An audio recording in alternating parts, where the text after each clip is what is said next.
For the newly indoctrinated, Jim Butcher's The Dresden Files follows the story of a professional wizard in Chicago. We've started our podcast as a way to help break down the series' most important moments, characters, and lore. This is McAnally's Dresden Files Pubcast by Free Flow Rambling. Conjure by it at your own risk. Welcome to the McAnally's Pubcast, brought to you by Free Flow Rambling. This is episode 5.13, Dressed for Success. My name is Tansenn, and I am joined by Jess. Hello. Maggie is still away. We have a brand new guest recording remotely. Welcome, Matt, to the Pubcast. Hi, how you doing? Good. Matt is one of our Patreons and is super active on our Discord. Yeah, it turns out if you're a big enough fan, they just give you the backstage passes, and here I am. We're very easy. It pays to be a Patreon and a Discord member. Yep. And to always be on our socials. And to never leave you alone. Yay. So tell us a little bit about yourself and how you got into the Dresden Files. So I'm a high school physics and astronomy teacher. It's super fun. I've been into Dresden Files almost since the beginning. I was working at a Borders bookstore back in the early 2000s, and one of my coworkers, and who's a fairly close friend now, recommended the books to me right about the time Death Masks was out. And so I've been into it ever since. Okay. That's pretty nice. Right early on, too. And is your friend super jealous now? Well, we'll find out when this podcast comes out. Yeah. Just a heads up that starting this week, we'll be uploading our podcast to YouTube. We'll be posting one episode a day, Monday to Friday, until we're all caught up, which will be roughly early December. Woohoo! So yeah, find us on YouTube. Come on down to McAnally's Pub. Enjoy our Tuesday special, 4:30 to close. An enigma wrapped in a mystery served on a bed of lettuce for $3.99 with purchase of drink. Get an additional 20% off on Wish's Sabbats. Chapter 27. Harry comes to Susan. She tends to his wounds and cleans him up. The two share an intimate moment. Susan presents him with a leather duster as they prepare for the upcoming battle. So chapter 27. Can we just start with that leather coat? No. It's nice though, hey? Yeah. Like, in my mind, this is the point when Harry actually becomes Harry Dresden Wizard. Ooh. I think that's fair, and even from a gift from a friend helps add on to that. Mm-hmm. I mean, it's not the leather coat we see in later books, but it is. It's still. That it's was still the like style. OG. Mm-hmm. Every time he has to pull out the canvas one, I'm like, you're in a bathrobe, dude. Come on. We have a theme here to stick to. Exactly. Yeah, right around the beginning of this chapter, Harry mentions, talking about when he saw first soul gaze Susan. And he mentions, it was a year earlier. So I think that he probably happened around the same time that both Marcone and Monica maybe got a soul gaze. Mm-hmm. Right. So, maybe even before them. So, it's been a while, but that seems to have been a moment when Harry was just like soul gazing everyone or something like that, despite how, I don't know, sacred or something. Reminding us every single time that it takes a toll on your psyche, which is not going to be good in the long term. Right? And yet it seemed like there was a minute there when it was just like, who are you? Show me your eyes. Soul gazing everybody. Mm-hmm. I guess, kind of like young wizard fresh on the town. Was it coming out of that warehouse? Parker was chasing out of the warehouse, and he soul gazed Parker just to get him out of the way? Yeah. Just stop him cold in his tracks. He even said, he's like, one time it made Susan vomit, burst into tears. Faint. Mm-hmm. She fainted. That's what it was. So he's just like, now he uses it as a superpower. Like, people don't like what they see. I keep taking these on. Yeah, that's good for your ego, your self-morale. I have a technicolor imprint of the psyches of like 1,400 people in my head right now. Ouch. Yeah, that's not a very fair trade for people he soul gazes with. He gets to see, with Susan, that she's very passionate, motivated, and determined. Mm-hmm. And Susan gets to see something that horrifies her to the point that she passes out. Other people run away screaming. See, he says in that sentence, too, that, like, Susan is determined, extremely passionate to make people see the truth. Mm. And it made me really wonder, like, what about Susan's backstory or something that made her that way? Because, quite frankly, this is a bit of a spoiler, but we never get Susan's backstory. Oh, we don't. Yeah, A lot true. happens She to just Susan is. going forward, but yeah, she just is. And I feel like there was this like kind of a line that was maybe supposed to become something and never did, because it's like he says right now, like Susan is so passionate, she's very determined to make people see the truth, but we never figure out what made her like that. Yeah, because there's not a lot of throwaway lines with Butcher. He really Right? just plans quite a lot of it out. So I'm so curious about like maybe like, you know, Susan's character took on a life of its own. He went in a different direction with her, or if maybe something is still coming. Like, I'm just not sure. I can't trust this man. Yeah, based on what I've heard from talks that he's given, it sounds like he really didn't have a big plan for Susan. He just needed a love interest for Harry in the early books, and then just figured it out as he went. So even then I could see, yeah, like he had a different plan, and then something happened, and a new Right. idea grew from there. Yep. And then 'Cause, yeah, future books. Of course. I mean, the line really works for future Susan. Yes. It just doesn't make sense for Susan right now. Right, right. But of course, if we're going with my time traveling theory and this is Harry from the future, then maybe that's why it all worked out in the end. There you go. Every plot hole is resolved by time travel. Right? And I'm determined to prove it. It works for me. Ignore the plot holes that time travel invariably creates. Have you seen Loki yet? Clearly it all Yes. works out. Yeah. In some way or another. Yeah, we'll see. We'll see I would how love the to see a movies come future along. book Harry just gets pruned by the TVA for something. I'm pretty sure that's got no choice but to happen. The White Council's already threatened it. Yeah, that's true. I wonder if the White Council has their own version of the TVA. That is the TVA. There you go. Or if Ebenezer just is the TVA. He just goes by another title. So Susan implores Harry not to go, but Harry says he can't because of Denton. And we get a line about how if they do try to leave or whatever, Denton's going to hunt him down. But it occurred to me reading this that Harry's got nothing in the tank, right? He's completely gassed out. He's got to know in his head that if he just takes a night to sleep and comes after Denton tomorrow, that he'll be in much better shape. And he's always talking about how much better wizards are when they have the chance to plan. But and then really only possibly McFinn and Marcone that he knows of at this point are at risk because of it if he takes the extra night. But it just seems like that's just not even something he considers. It's so true. He always says wizards are better when they plan. And then he's like, anyways, I went in there straight ahead without Right. thinking about any of it. It's like 12 books before we get any hint of a plan. Right. I got the impression that he was afraid that the magic wasn't going to come back, so maybe that's why he's just like, let's just go forward with this because I don't know if I've done permanent damage here. I could see to a point. It's almost like when your phone, you accidentally drop it in water and then you're afraid to let it die. It gets down to like 3%. You're like, I've got to charge it. If it ever turns off, it'll never turn back on.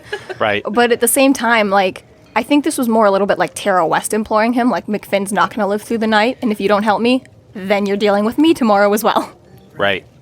Yeah, definitely Tera West wasn't going to let him sit that one out, but Exactly, yeah. So, I agree. And obviously, Matt, you haven't been able to hear this episode, but the last one we were just recording, we went on about just take a minute, nap, don't waste so much time, but at the same time, or at least get a cup of coffee.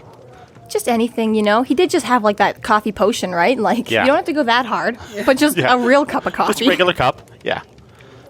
Even, I mean, Susan gives him ibuprofen later in this chapter. I'm like, thank you. Yeah, something. Anything to numb the nerves. Like, Harry please. needs his drugs. Yeah, so there's this motion too, when Harry obviously is, you know, writing about Susan and how, like, gentle and amazing and, like, melted against me with a deliciously feminine sort of willingness and blah, blah, blah. And I was then again reminded that Harry writes all of this in the aftermath, and I'm like, oh, you're such a poet. Like, coming back to review this moment. I had to say, like, that moment was really tastefully done. Because there's a lot of ways that whole scene could have been presented. It's a really nice, like, caretaking moment.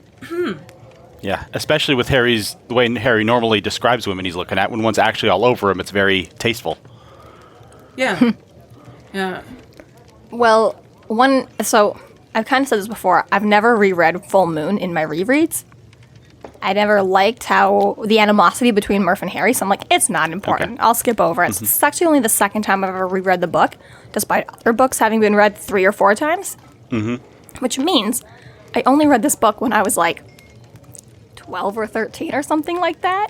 I didn't realize this was a sex scene the first time I read it. It was only now as an adult I'm like, oh, I totally skipped over all of that. Yeah. That didn't occur to me at all. Because I think, like, the only time I ever recalled Harry and Susan getting it on was in a couple books later on, right? Right. With the very graphic one. The very graphic one, and we all know what results Yeah. from everything that goes on from there, right? But this is, I was like, oh no, they got it on in the second book, and I totally missed it. Like, it's not Harry's first public sex scene. If it makes you feel any better, I was 21 when I read that scene, and I still didn't register. Okay, there we go.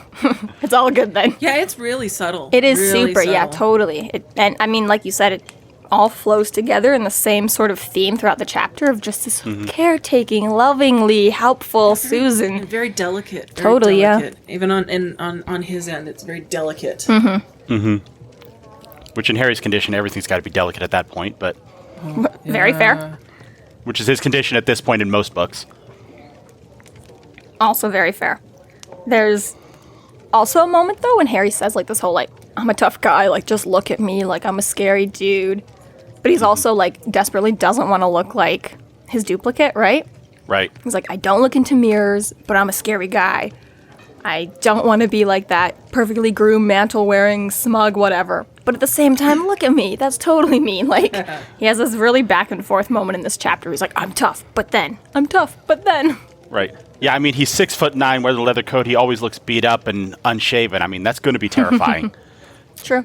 Frankly, if he cleaned up a little bit like his double, he'd probably be less scary. Very fair. Right. So there's an interesting exchange between Dresden and Susan. Susan tells him, I don't know if I want to fall in love with you, Harry. I don't know if I could stand it. I opened my eyes and answered softly, I've never wanted to hurt you. I don't know what's right. I know what feels right, she said, and kissed me again, then started touching my forehead, lifting her head to study me with the gentle, compassionate eyes. You see so much pain. I just wanted to remind you that there was something else in this world. And Dresden cries at these words, and Susan holds him back. That was like such another beautiful part of this scene. Like, it was very tender, and just like it's about time we see Dresden not get beat up so bad and have something good happen. And a little bit also, like, break away from that, like, I don't let women see me weak because it scares them. Like, he's kind of had that little bit of, like, oh, I can't be weak in front of everyone. I've got to be whatever. Like, oh, like, yeah, these women are tough and hardcore. But, like, up until now, he's been a little bit like, Murph, you can't go in there. And she's like, yes, I can. I've got Kevlar and a gun. Leave me alone. Yeah, I was thinking about that scene when he just breaks down crying in her arms, because I don't remember exactly how much of his backstory we have at this point, but if you look at what he's been through since Justin first picked him up until about now, he's been through quite a bit, and he hasn't had anybody to lean on. This is probably the first chance he's had to actually just let go with somebody. Yeah, because, well, thus far, yeah. I mean, we know that after Justin, he did get another mentor for a brief time before he was able to go out on his own. But even that wasn't like a loving relationship. It was just a mentor thing going on, right? So, yeah, I mean, this is basically his first time since Dad. Yeah, I don't imagine that other mentor being terribly affectionate with him. And his dad died when he was 6 years old, and he's, you know, in and around 25, give or take. So it's roughly 20 years of just go harshness, you know? Right. Yeah, kind of an orphan syndrome. So it is a nice moment, and I see in Tansenn's notes here, we both went, book title, book title, book title. Get rid of the apostrophe S, and there we go. It was a fool's moon. He said it. He said the thing. The thing. I looked up to see if there was such a thing as a fool's moon, but there, as far as I could find, there isn't. Like fool's gold, but on the moon, and it's in the sky. I don't know. It's not the real moon. It's a space station. Oh my god, this whole time he's on a secondary planet. Yeah. Maybe he's on the mirror side. That would explain all the werewolves. Yeah. True. That would also So- explain the goatee. Yeah. Also that. And now we get to Matt's leather duster. Yeah. I wonder when Susan had time to go back to his place, which in theory would have still been Under police Under presence, and probably surveillance. more so. This man just like blew up a bomb in the police precinct. right, and got an overnight bag for him. You know, maybe he already had some clothes left over at hers. Oh, good Maybe, point. could have. Good point. Could have. Yeah. I mean, if you're Harry Dresden, you got to have a little bolt hole stash, a little go bag. True, right? And I think the last time she saw him was when he was in those purple sweats. So I love that Susan was like, okay, first of all, absolutely not. Second of all. And then she went with the whole theme, too. We don't know what he left at her house if we're going with that theory. But she was very much like, you're going to be going to war today and you're going to look good doing it. You're dressed all in black. Yeah, right? And it's very, like, Dark Knight sort of themes going on. Like, go out there. Get them.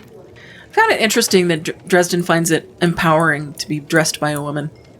Okay. Because he makes that comment, like, have you ever been dressed by a naked woman before? It's very, like... He did use a certain word, talk about girding your loins for battle. I think that is very much like the sort of olden day, like, Viking, like, you know, help you put on your mantle and, like, brush your hair for you. Like, I think that was a little bit more of, like, a kingly sort of honor, you know? Right. A little bit of the pampering back then that was. Yeah. Right. Maybe olden day, but I would still say that it was quite a masculine honor sort of bequeathing of, I don't know. I'm a little surprised that he didn't think of it as more vulnerable, but... Yeah, I guess in more modern day, there might be more. Mm-hmm. But, you know, Harry's got enough on his plate. Take what he can get. Yeah, let him have the privilege. Yep. And she was naked the whole time, too. Of course. I think that extra helps the positive moment. Reassurance. Yeah. And then, yes, and it has not potentially been mentioned until now, but his birthday is almost soon. And as we will learn as the books progress, his birthday is Halloween. October 31st, which is a couple of days after Jim Butcher's. Oh, is it? And I didn't know when his birthday was. Yeah, October 26th. Okay. So, unfortunately, we will not post this episode on the birthday. It'll be a few days before. But maybe we can do a shout out on social media. This one's October 15th. Never mind. It'll be next episode that'll come out a few days before his birthday. Okay. It's time travel. Along with all of this, and it being Harry's birthday coming up soon, they've got this big fight, and who knows where Harry's clothes are. Susan has a gift for him. As we said at the beginning, it's this brand new leather duster. Beautiful, high-quality craftsmanship. Susan walked around in it naked. This thing has all of the whistles and bells and... I love that little moment that she says that she gets that little mischievous grin. And I walked around naked in it. Dresden's like, okay, I'm wearing it now. Never taking it off. Yeah, right. If there was any question beforehand. And there's also this kind of, who was it? There's another character, and now I can't think about it. But anyways, but Harry's very much like, but it's mine. That's mine. You can't have it because it's mine. Like, It's my duster. It may not be perfect. It's my apartment. It's my car. Yep. I don't care if nobody else likes it, but these are my things. But the new duster, he's like, well, maybe I have a new my duster. Yep, this is mine now. Yeah. So I like how, even though majority of the time, even like there's a couple books later on when like, well, actually, it happened several times, but occasionally people give him like this amazing car to drive around in, and he's like, the Beetle would have been better, but I guess this is nice. Yeah. But it's like, you know, even when he stays in other people's apartments and things like that, he's like, well, it's no basement underground wizard hideaway, but I guess I can sleep here. He does always find something to complain about. I know, right? Every luxury. And to a point, I'm almost like, I get it too. Like, sleeping in your own bed is better than anywhere else. Mm-hmm. But I do enjoy how Harry's like, how instantly he adopts this leather duster and doesn't bitch about it. He's like, okay, new duster. When do you think the last time Harry bought a new mattress was, though? Oh, never. Isn't he like just sleeping in the corner? Yeah. The same one he had. Secondhand, just like the rest of his furniture.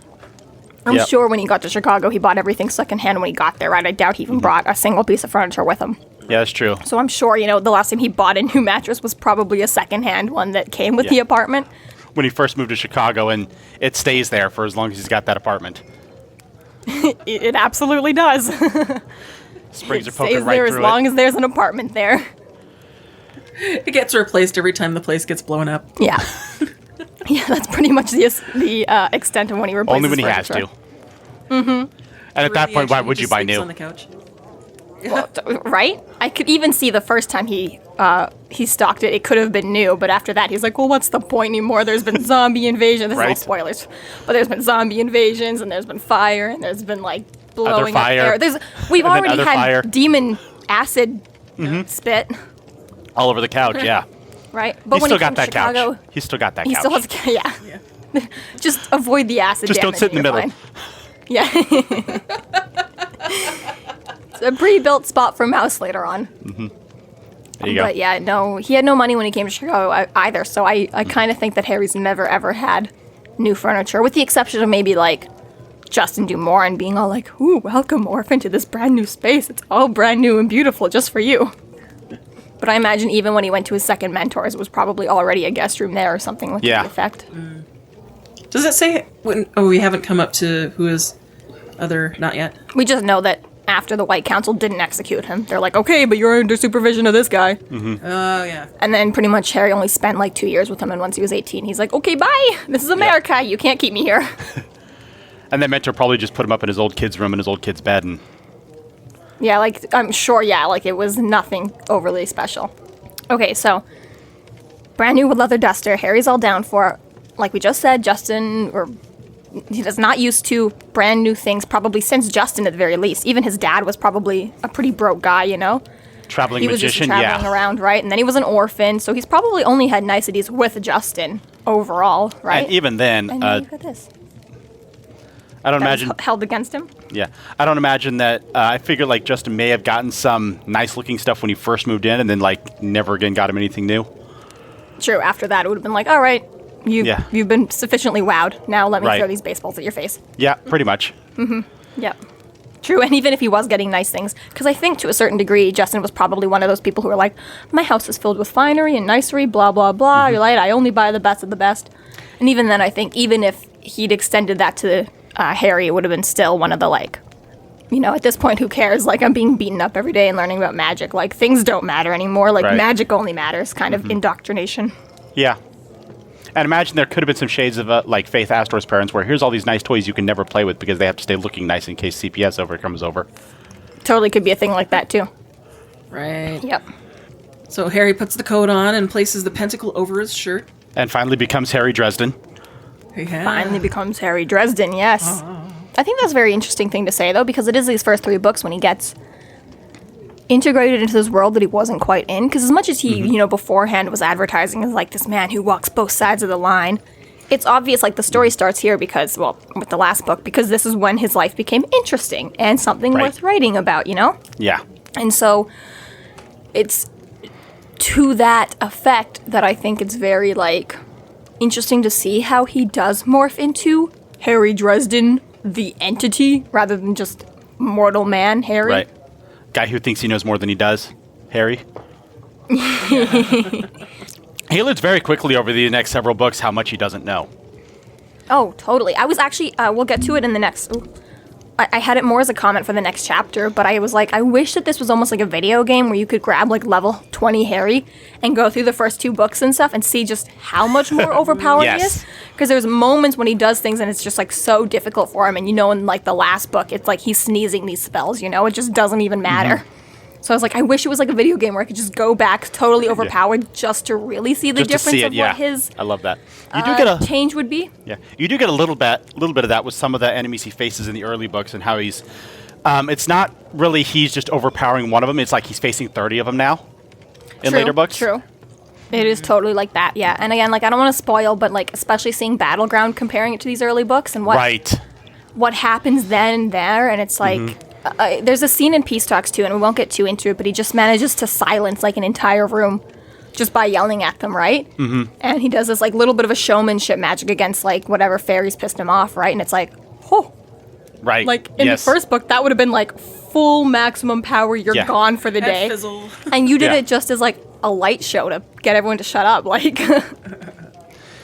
I see these books more as his arrogant phase, like where he's sort of shedding that youthful arrogance. And again, as we've also brought up before, is that most wizards will not live their lifetime like Harry does. Like, we had this conversation with guest Michael about whether or not these spells, you would have to change them up every few years due to how familiar you get to using them. And we basically agreed that like Harry would be kind of like one of the only wizards who would have to do that because he's the only one who's using his magic as often, you know? Like most Right. other wizards are not going to this battle every single day like Harry is, you know? Most of them live up in their towers all day, every day, you know? So Yeah. it is especially to that point where it's like, you know, arrogant Harry. I mean, most wizards would be arrogant because to most wizards, Harry does know a lot more, right? If Harry had just Right. gotten his tower in the middle of nowhere, he already would be smarter than most random people, right? But of course, you know, thrown into the muck like he is and going up against people like he is, we get to see it a lot more. It's like, yeah, you are an idiot and you don't know anything. Right. Yep.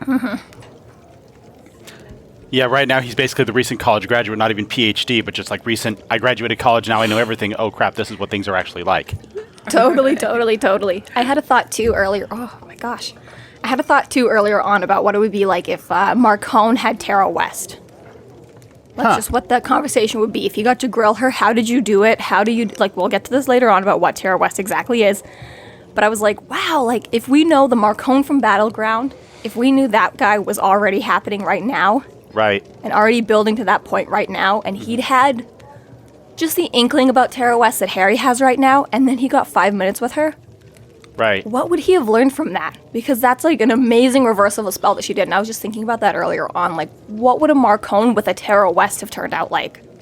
Okay, yeah. He does hire a supernatural bodyguard in like 6 years from now. Which totally helps him, and I think is kind of Marcone's pivot in this whole entire story, right? Right. I think that is obviously what is his, what's the word? Crux of it all, you know? Like, Yeah. if we could look His back arc. in time and see just exactly what changed for Marcone. Yeah. But yeah, I think had he had Tera West earlier on in the books, things for him might have been a little bit, a different leg in the door. Still a leg in the door, Yeah. but it would have gone a different way.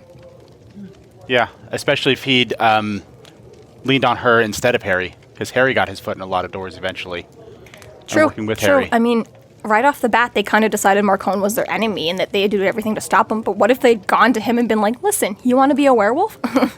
Yeah. We yeah. can help you, bud. Like, if she'd given him Marcone what she gave the alphas, you know, and gone this different route, what would that have been? Like, probably McFinn would still be alive. Yeah. We're a not lot of there things- yet. Yeah, we can start playing that game of what if this and what if that, Let's what if finish this. this episode. It's fine.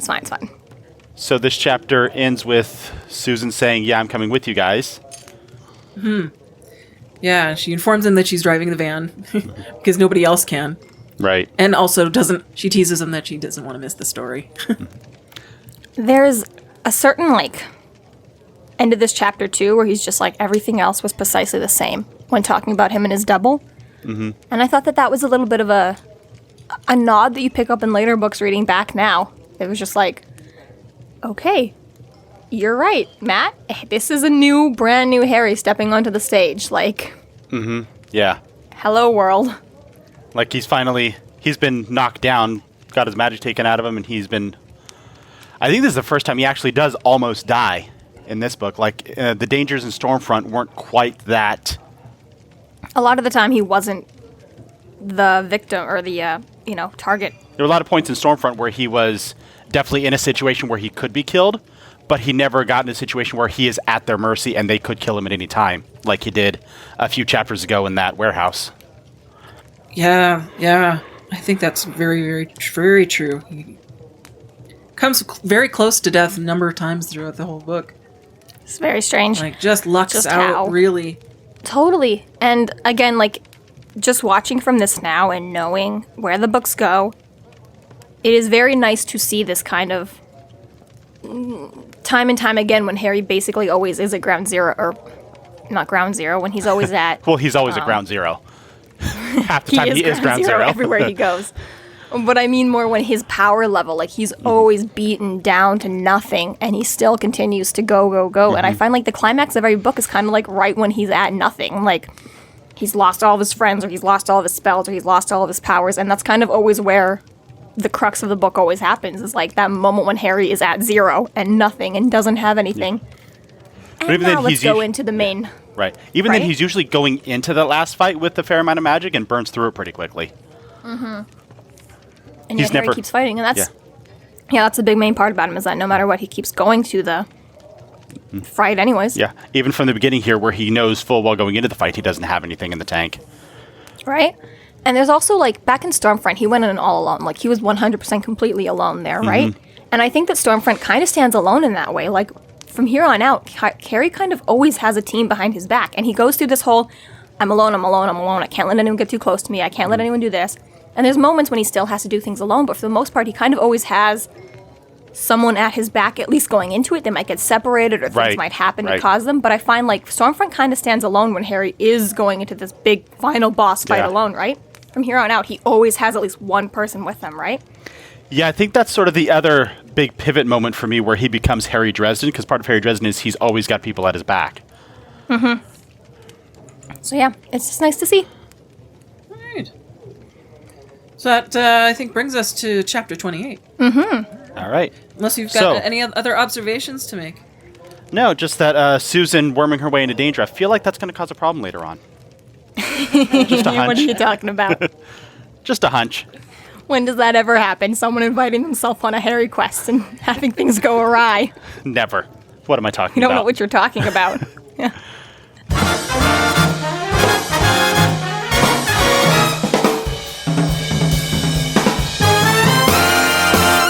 Thank you so much to our Patreon subscribers for your generous support. It's people like you who help us keep doing what we're doing. If you're not yet a Patreon subscriber, sign up today and get a fuck ton of bonus content, kick-ass merch, behind-the-scenes outtakes, and more.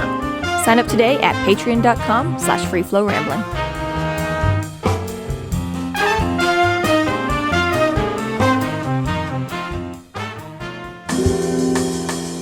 Chapter 28. Dresden makes it to Marcone's estate with Tera and the Alphas. Dresden makes it over the surrounding wall and waits for his pack. Unfortunately, something goes wrong, and Dresden finds himself alone. Chapter 28. How do they know where Marcone lives? Just a He had to summon a beautiful demon to estate. find out about the Northwest Passage project. Something that's probably very public, but he knows where the very secretive gangster lives. Okay, but like when you're super rich, and it's like, well, there's one entire building made out of gold. I wonder who lives here. It's Chicago. There's probably a lot of super rich people with buildings made out of Yeah, gold. fair enough. Still, though, I feel like it would be, public record where Marcone lives. The cops would be very aware of that. Now, if he had, like, a secret base, that would make more sense. But he's got to have a public property, too, for people to know about. Right. Or to show off his wealth for, Right. Yeah. It's the status symbol. I mean, as we find out later on, everyone knows where the Wraiths live, and there should be even more secretive, That's right? Yeah. There's a really great introduction for this chapter. I love the every now and then Jim Butcher throws in these like just really interesting descriptors. The moon rose in silver splendor into an October sky strewn with pale clouds and brilliant stars. The clouds churned, a white foam sea, and the moon was a vast, graceful clipper ship, its sails full of spectral light as it ran before the strength of the cold autumn winds. Pale light bleached each of the uncut stones in the 9-foot wall around Gentleman Johnny Marcone's estate, making edges sharper, shadows blacker, until it looked like a barrier made of gaping white skulls. Trees grew up thick on the other side of the wall, blocking view into the interior, though no branches extended far enough to provide a way to climb over it. I just really liked that gaping white skulls moment. Like, here's a little foreshadowing into some... Everything. Some people are not going to make it out. Susan parks the van by Marcone's estate and stays with it. And Tera and the Alphas make their change into wolf forms as they make their way to the rear of the estate. Of course, there's the naked quip. Jeez, this is a public street, guys. Literally. It probably isn't, like, in the middle of, suburbia, but at the same time, Yeah, it's probably Chill. a gated community. but Right. still, everyone would have cameras then. Yeah, right. And that means the people out there are very likely to call the police. Extra true, yeah. So, I wonder if it would have been better if they had changed inside the van and then all jumped out, like I'm a dog walker. Even just, one at a time, there would have been the room for it, not all at once, sure, but Yeah. yeah, like a dog walker. Yeah, I don't know. 6 bulls in the back of that van probably wouldn't have worked, but... Yeah, at least one at a time could have done it. Mm-hmm. But, think of the dramatics. Right. Yep. Nice little comedy moments. Like, sorry, we're new at this. Right. And they're not even all naked when they come out. They're trying to disrobe, and what was it? I think Billy can't do it right. He gets tangled up in his robe. Yeah. yeah. And he pouts about it in wolf form. So relatable. Me if I were a werewolf. Yeah. I do like how he refers to the shape-shifting as a form of rudimentary magic, as if he's looking down his nose at it. I'm like, you can't do that, Harry. Yeah. Totally fair. And he's got this moment, too, when he goes on about how everyone has these... keeps their human eyes. He's like, the Hexen Wolf kept their human eyes. Mm-hmm. The Alphas are keeping their human eyes. Tera keeps her human eyes. I don't remember if they mentioned McFinn's eyes, but his might be the only ones that change and go, red and evil or something to that effect. I don't know. But I like how it's like, you can still tell just by looking at them. Yeah. It makes me more curious for later on as we meet animals. Because, we'll meet more wizards as we go on, and we know that we meet... a few shapeshifters. A few shapeshifters as we go on who are open about it, right? So I'm like, oh, should we be paying attention to animal eyes as we go on now? Like, that dog looks a little too human or something. Yeah. Or human eyes look like animals or... Yeah, right? I'm like, oh, I have to pay attention to these things' eyes as we go on now. I'm going to start being careful every time I pet a neighbor's dog. Yeah. Never tell. It's going to be like one of those Peter Pettigrew situations. There you go. Yeah, lives the family rat for a couple of decades until everything settles down a little. Yep.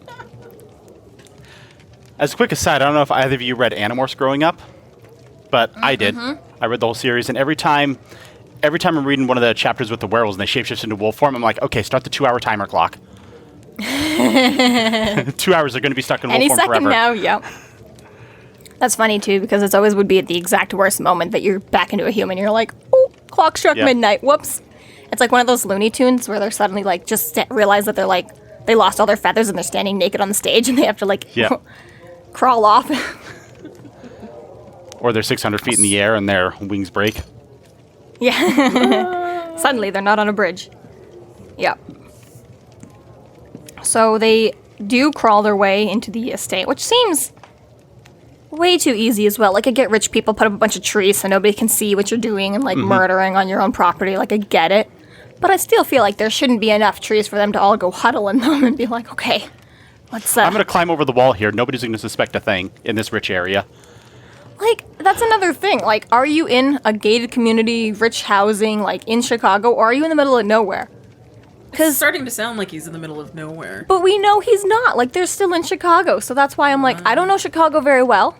Maybe, there isn't... I mean, not maybe. Marcone is so rich, I'm sure he could buy, 37 blocks. It's possible he owns every house around this perimeter, and they all belong to his guards. That's totally fair to think. But at the same time, then they should do a better job and be, policing these woods. Yep. There should be, trip wires before you get to the gate. But anyways, that wouldn't be helpful. They did manage to make that in it as easy as it was, suspiciously, you're right. And Tera goes off to find a safe passage over the wall if there is one. Mm-hmm. And then so that we've got this fun moment with Billy, who tries to go on his own, but Dresden calls him back and begins this pep talk. Only for the first time. Pep talk. Matt, this is for you, okay? Okay. He feels, what did he call himself? I feel like Mr. Harry Dresden or something. Hello, class. Yeah. I've never once referred to my students as class. I've never once said hello, class to them. What do you call them? People? Their names? Yes. When I learned them in, June. Yeah. Just in time to congratulate them as they walk the stage and graduate. Yep. Yeah. And then it's wait really a minute, which one were you? Yeah. Oh, God, it is so hard this year because we're all in person, but everybody's wearing masks, so I got to do it by half the face now. Oh, yeah. So the pep talk. I do like that he tells them to be better than the FBI. Right? And he's like, they've lost control. They don't know. They're not handling it like you guys are. Damn, you've known these guys for a day. Yeah. Don't let the power control you. Right, he's basically, it's almost like a subtle threat, this will be you if you don't obey me. I did think the line was funny. He said, law enforcement people who have gotten hold of some magic that's as black as anything I've ever seen. I'm like, really? This is early on in your career, but blacker than the exploding heart spell. Right. As black as what Justin Just did to turning Elaine. into wolves, Harry. Right?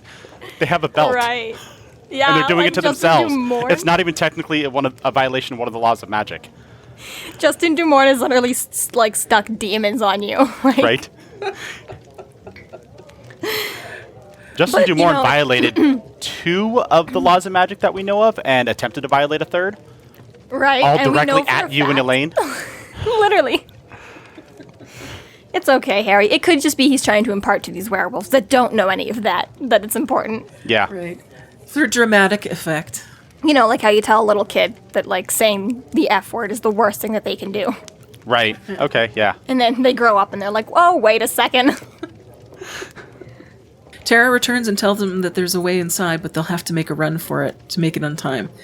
Dresden knows he's not able to make this run and opts to be shoved over the wall again because it was fun the first time. Look at me. You think I'm running? Tera does at least disagree with him. Be like, no, wizard, if you can't run with us, you shouldn't be alone. Yeah. I like, too, that that Tara's like, well, my werewolves can't go back and forth between werewolf and human. Like, once they're shifted, that's it. Like, it's got to stay that way. Like, it's too much power to go back and forth, back and forth, Right. back and forth. Which is another fun little tidbit. And we see as they get powerful and more powerful, and we can see that later in books that they can go back and forth. But it's nice that, yeah, early on, like, that's it for them. Like, it's a one-trick pony, even more so than it is already. Yeah. Shift and spent. right? All right, let's wait. But even that, maintaining it might not even be as hard as the actual change itself. Like, once they're like you said in the Animorphs, like, they don't have a 2-hour time limit. Like, if they shift, they seem to be fine enough to stay in that shape Yeah, as they long are as they want wolves. to, right? They are wolves, right? So at least maintaining it isn't like this concentration like it would be for Harry doing another spell, Right. It seems to be like once you've done the shift, it's kind of an inherent thing. Because I think we see in later books they try to cross the threshold to do other things that would interfere with magic and it doesn't seem to bother their wolf form. Like, you can't just run running water over them and they'll melt back to human. It's not a layer of ectoplasm that they're holding on to over them. Yes. They just are this wolves. is an especially cool detail that makes them stand out from the other versions of werewolves as well, too. Mm-hmm. So yeah, essentially once they're changed. They are wolves, much more intelligent because they've got human Right. intelligence, thought going on in there. And he says, too, that like sometimes you've got a little bit of that animalistic extra Right. going on, but that the alphas, for the most part, maintain humanity during the shift, but that the shift is kind of a forever thing until they don't want it to be. So it seems to be most of the magic is just in the going back and forth, which is cool. Yep. Which, the interesting discussion I had a while back with someone was, like, if they kill somebody as their wolf form, if they use their fangs to kill somebody, is that a first law violation? Because technically they're using it was through magic. magic? Yeah. But So if they just On are the other wolves, on the other hand, the White Council doesn't consider the street wolves to be human. So can they violate it if they're not human? yeah, it's a good Like, question. can a fairy violate one of the laws of magic? No, they can't. They're not a human, and the rules exist for humans wielding magic, right? So if the White Council doesn't consider them to be human themselves, Yeah. I think it'd be Although one when of those they're- things where like you'd really need to bring a good lawyer with you to your Right. execution case with Yeah. the White Council. Yeah. There'd be a lot of I mean, as we've had this conversation before, and we kind of don't agree with the White Council's bullshit definition of who is and who isn't a human Right. and who is and who isn't. I think it'd be one of those things where it's like, ooh, in this case, we're really going to use the words that you set up because it works for us, but normally you're a douche. Yeah. So yes, so Harry does eventually convince Tera and the werewolves to go through the broken down wall. Mr. Rich Guy Marcone and his crumbling Yes. wall at the edge of the property.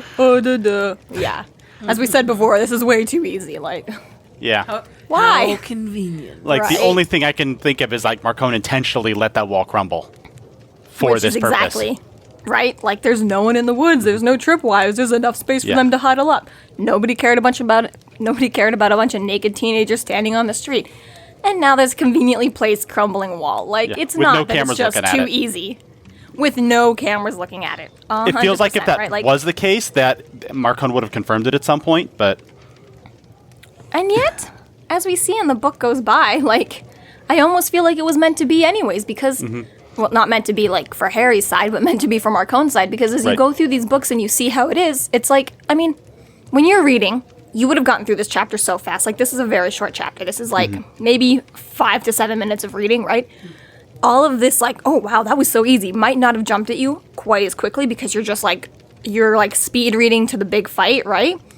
And right now, as we're breaking it down, we're like, oh, that's convenient, oh, that's convenient, oh, that's convenient. Yeah. But at the same time, I feel like, yeah, this guy has guards patrolling, cameras everywhere, enough money to fix any, like, out-of-place leaf in the world. And there's a bit of a crumbling wall at the back of his property that nobody has seen and mentioned for a while. Right. I don't buy it. And we see, as the end of this chapter goes, his backup doesn't show up for whatever reason, so... Right. Yeah, I kind of think, you know, maybe Marcone doesn't confirm it to us because he doesn't need to. Like, So Dresden does have enough magic to hex the cameras, which is And just barely. a comfort to him. Mm-hmm. Like, oh, thank God, at least there's something. because calls it aneurysm-causing magic. Like, he's like, ooh, that hurt to do, but I can still do it. Yeah. Like, I don't think I'd be messing around with something that could have caused me an aneurysm. Like, Right. people with strokes don't watch super violently flashy videos because it's really cool video. Let me just see if maybe this time it's all right. Yeah, but he's Harry. I know. If he was careful when it counted, we wouldn't have books. Fair enough. It's one of those moments, too, where it's like, oh, if I die doing this, tell my family it was something cooler than it was. Yeah. And Harry's always like, doesn't matter when I die, it'll always be cool. Yep. Yeah, Live your life for your that's- tombstone. For your epitaph. Over there. Next book. Yep. Shh. We'll get there. I know this is jumping a lot, but I feel like that tombstone was almost kind of mean, because it's like, then he had no choice but to do it. It's like, oh, if I die now not following this, like, oh, let me switch sides for like a minute. So, he gets over the wall, it's really dark, he's crouching, he's hiding, he's waiting. And nothing. Counts to 100 and realizes something has gone wrong and that he is alone. Something had gone wrong. Because we're totally surprised at that, aren't we? Shocked. At the inconvenience. Again, reading this book or talking about this chapter is like, oh, that's so convenient. That's so convenient. That's so convenient. But when even for me, when I listened to this chapter on audiobook, and like there was a moment, when he's like, something had gone wrong. I was alone. I was like, ooh, chills. I've read this before and I know what happens, but ooh. Yep. Yeah, Jim Butcher's writing is really good that way. You can read these books 100 times, and even if you know what's happening, it's still great to get there. It is totally.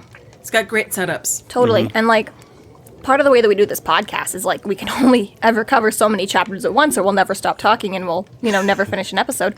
But I find that sometimes these books or these episodes really do just end on a natural cliffhanger. I'm like, thanks, Jim Butcher, for putting a cliffhanger like every 2 chapters. Like, that's really convenient for us. It works for me. Yeah. I think about, like, we've said this before, like, the original cliffhanger got its name because Thomas Hardy's A Pair of Blue Eyes. So way back when they used to publish books, it was obviously very expensive because you had to get it in a printing press and you had to distribute it everywhere, right? So the way they used to do it was they'd publish things chapter by chapter and then distribute them, and by the time the whole country had, like, managed to receive this chapter, then they'd start, the second one had been written and it had started to get passed around as well. So it was Thomas Hardy's chapter that literally ended with a character hanging on the edge of a cliff. And then people had to wait months for this second chapter to be finally passed around the country for everyone to see what happened to him. And that's where we got the term cliffhanger from. It's because the character was literally hanging on the edge of a cliff and had to wait. So it's almost like a TV show, right? Where something really bad happens and you're on a cliffhanger and you're waiting forever to see what happens.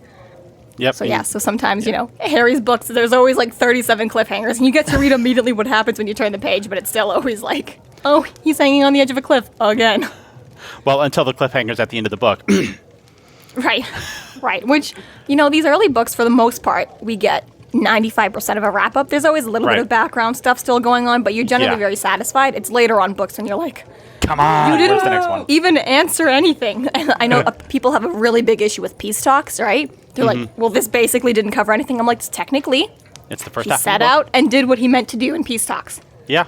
His, like, no spoilers, but he went out to do, like, his goal had to do with Thomas, and he finished his goal with Thomas. Yep. That's the whole book. That's what he meant to do in that book, right? Yep. But because there was so much that started in that book and was left unresolved. People were like, you didn't even finish anything. And it's like, technically he did. There was He just finished the plot of 37 that book. background things going on as well. Yep. But anyways, nice quick chapter. Yeah. Harry, you're on your own. Again, but you did have a teamwork. You had friends for about a minute. You tried. You tried, yes. This concludes our episode 5.13, Dressed for Success. A huge thank you to Matt for being a guest on the show. Thank you for having me. It was fun. You can find him on social media as @StellarHughes or on his games design socials @SpaceMoleGames, both of which are tagged on our pages. Thank you so much. And a big thank you to our listeners. You can find us online at freeflowrambling.com and McAnally's.ca. There we have links to our other podcasts, social media, and other fun tidbits. Please subscribe if you like what you're hearing, and please consider supporting us through Patreon to keep the magic alive and to see more content. We are Free Flow Rambling. Conjure at it by your own risk.